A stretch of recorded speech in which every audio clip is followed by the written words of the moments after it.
How old are you, Susan? I am 47. And that's just one side of me.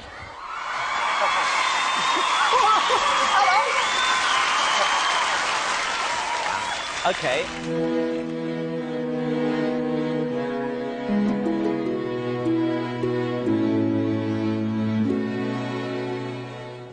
I dreamed a dream in time gone by. When first my life was living. You didn't expect that, did you? Did you? No. I dreamed that love would never die. I dreamed that God would be forgiven. Life has killed the dream I dreamed.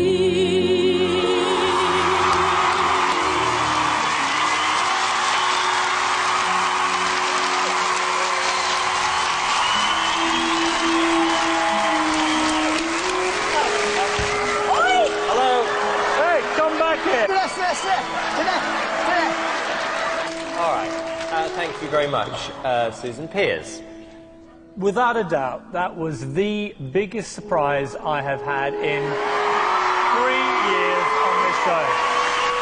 When you stood there with that cheeky grin and said, I want to be like Elaine Page, everyone was laughing at you. No one is laughing now. That was stunning. An incredible performance. A lot of people hear the terms equality and diversity and think, oh, so it's about being a woman or your religion or your race, things like that. Actually, it's a little bit more. It's about everything around us. It's about the things that make us different. And Candola and Fullerton, who do a lot of research and a lot of work into diversity, they say it's founded on the premise that harnessing these differences will create a productive and innovative business. So it's not about just being nice to people and shouldn't we all be nice and encourage diversity. There's actually a business purpose to it. And it's about how we do that. Diversity is the mix. Inclusion is about making that mix work. And what do we do and how do we do that? Until we start doing that, we really need to start thinking about the impact that you can have as individuals in your business. And it's about understanding yourself and your values, and it's thinking, well, what do people know about me? What do people see? And diversity is all of these things. I don't know how clearly that's shown up for you guys. The centre of this circle is about the things that we can see. It's our race, it's our gender, it's some of the, if you have a physical disability. But there's more to us than that. There's our religion, there's our beliefs, there's our values. And then there's even more around that. There's our educational background, there's how we grew up, there's our enjoyments, our philosophies. So diversity is about embracing the whole wheel, not just what we can see. It's about the things that we can't see as well. And these are the things that it's kind of, well, how do I do that? First of all, you need to start understanding a little bit more about you.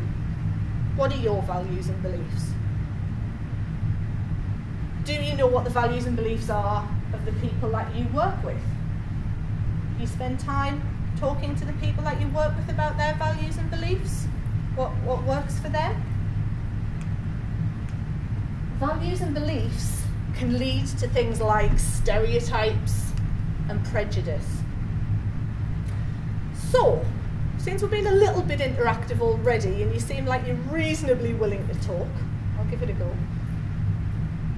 Does anybody in here have any stereotypes about people that you're willing to share? Yes?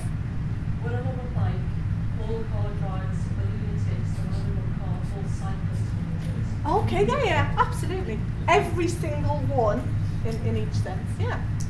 Thank you. Any others? We all have them.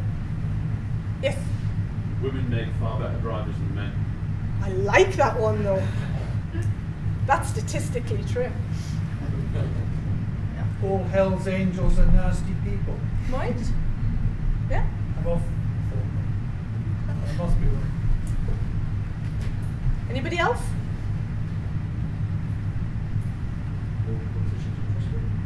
All politicians are trustworthy. Okay, Chris, you are sharing a lot today. Yeah. We all feel that will share others with me in the past. These are all things that people have shared in other situations like this. So all kids are lazy, woman's place is in the home, immigrants are scroungers, gypsies are thieves. You have to talk slowly to a disabled person or to somebody whose first language isn't English. You have to shout at them. I've discovered, I think, if everybody, yeah? Elderly people are frail and boring, etc., etc. But these are some beliefs that people have based on their values, based on their background and growing up, and we do apply these. And you might be saying, I think, no, I'm absolutely fine, and I'm probably as I try to be as accepting of people as I possibly can, but every now and again those bloody cyclists get on my nerves as well, yeah. And it's about challenging these stereotypes. The problem that we have with stereotypes and labelling people is it can stop us from embracing people, and if that stops us from embracing people, it's going to stop us from being truly diverse in the workplace. It starts with recruitment. Are people aware how your business recruits? Yeah? Have you been through recruitment processes? Interviews? Yeah? Anybody been through any actual tests of doing the job before you get it? Yes? No? No? My current job, I wasn't tested to check my ability to do my current job. They believe me, which is really nice because I'm thoroughly enjoying it. But we need to think about our recruitment processes. Are we truly opening them up to people? If it's purely an interview, if you have somebody who has that lack of confidence in an interview and they haven't stepped outside their comfort zone and stretched that, are you really getting to know somebody in an interview? If you have tests that are written tests for a job, are you stopping somebody who perhaps their first language isn't English or writing isn't their strongest point? They didn't pass their O-level or GCSE in English. But you know what? Their creativity, their innovation, their problem-solving techniques, they're fantastic. But because you gave them an interview and a written test, do you know what you've done? Just stopped you from seeing any of the potential in that person. So think about how you recruit. That's the first thing that I'm seeing. And where? Where do you advertise? Are you advertising where everybody has access to? Well, I advertise on a jobs website, or I advertise in that newspaper. Who reads that newspaper? Who goes on that jobs website? Are you opening yourself up to allowing candidates to apply for your organisation to get the best people? In your actual work then, so we've recruited great people, what are you doing in the actual day-to-day job to support diversity? Especially if you're a manager in an organisation. What are some of the things that you think you can do to support diversity in your organisation?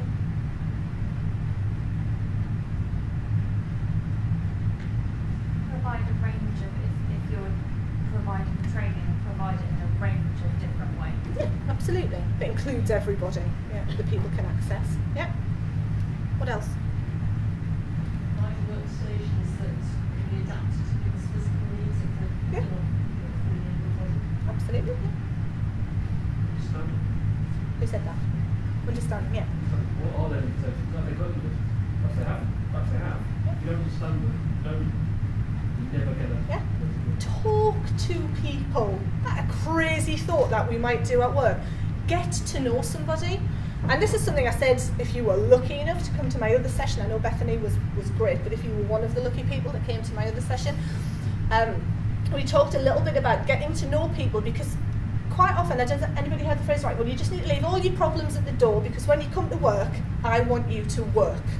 Yeah? That's what we have to do. We have to stop being people, and we have to come to work, and we just have to be workers. We just have to be employees. Well, that's ridiculous. It absolutely is. We need to be able to come to the workplace and be ourselves and want people to get to know us. The workplace has changed. People want to feel valued and understood and included. And if we don't talk to each other, we're never going to know the ability of that person or what that person can bring, regardless of their gender and disability, just them as a person. It's not about being well, you're a white male, therefore there's nothing different or interesting about you. You have no equality issues, that's it. You're just, off you go. But actually, what is it about that white male that is different to that white male? Well, loads of stuff. Yeah? Their education, their background, their thoughts, their values. As soon as you start to get to know people, you can put them in the right places to do the right things. If you have recruited correctly, you've already got people in the right place, you just need to start encouraging them and supporting them to be innovative for your business. The next thing then is retirement. Do we just let people retire? Well, that was great. You've worked for us for a long time, you've been fantastic, you've supported us, now you just take all of that knowledge and experience and yeah, go and enjoy your retirement. Or, people, if they're enjoying work, well, yes, retire. How about semi-retirement? How about work for us on a consultancy basis? Because actually a lot of people, and I hear it when I speak to people in my family who are older, who are retiring. My mum's nearly 70, she's a full-time practice nurse. She's not given up, she loves her job. She's contemplating part-time, but then will that work with her lifestyle, etc. But it's about being able to be adaptable to people so that they can continue to work, because otherwise you are going to lose so much from your business if we are just letting people retire who perhaps don't want to. Who says we have to retire at a certain age? So those are some of the things that you need to think about. Diversity is through all of that, and you can make a difference with it. Okay. Now there are some studies, and I'm not going to read them all out to you, but there are some actual benefits, some proven benefits. And one of the ones that I did read about was from McKinsey, who carried out a study. And they did it was between 2008 and 2010, and it was with companies in France, Germany, the UK and the United States. Now, diversity is difficult to measure when we start talking about things like educational background and values and all of that. But what they did look at was the number of women and foreign nationals on senior teams in organisations. The findings that they came up with, for companies ranking in the top quartile of executive board diversity, their return on equity were 53% higher on average. And alongside that, their earnings before interest and taxes were 14% higher in those organisations. So I'm not just stood up here saying, oh, isn't it nice and we should all be great and where's the lady that hugs everybody? You know, we shouldn't just be doing all of those things for the sake of it. There's actually proven fact that it's profitable for your organisations to embrace diversity. So ultimately, who is your choice to work with? Any questions? I'm trying to keep it brief because I know we've been running a little bit over. Yes, Philip? Would I be correct in thinking there are a lot of people of different age groups who don't really fully understand what diversity is all about? I mean, the definition. Yes. The scope of it. Yes. People think diversity and they start to think of the basic things that come under the Equality Act, such as race, gender, marital status, disability. People tend to think about those things when it comes to diversity. They don't see it's about all of the things that make us different. That's what embracing diversity needs to be about. So yes. Anything else? Okay, in that case, thank you.